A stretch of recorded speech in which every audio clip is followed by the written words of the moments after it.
ஸ்ரீ குணரத்ன கோஷத்தில் 18வது ஸ்லோகம்.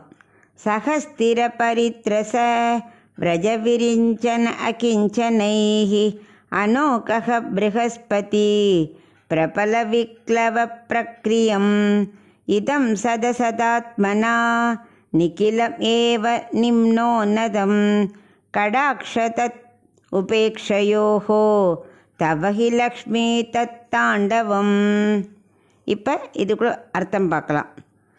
பட்டர் சொல்லிகிட்டு இருக்கார், மகாலட்சுமியே ரங்கநாயகியே, இந்த உலகத்தில் அசையாமல் ஒரே இடத்துல இருக்க தாவரங்களோ அசையும் பொருட்கள், அப்புறம் மிக உயர்ந்த பிரம்மன், எதுவுமே இல்லாத பிச்சைக்காரன், மரம், அப்புறம் ஞானம் மிகுந்த ப்ரஹஸ்பதி, அப்புறம் பலம் ரொம்ப இருக்கிறவா, பலமே இல்லாதவா, இப்படி எவ்வளவோ பேர் மேடும் பள்ளவுமாக இருக்கா.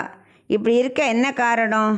இவ்வாறு இருக்கிறதுக்கு உன்னோட கடாட்சம் கிடைக்கிறதும் கிடைக்காம இருக்கிறதும் தானே காரணம். இதை நீ ஒரு விளையாட்டாக அல்லவா பண்ணின்னு இருக்க அப்படிங்கிறார்.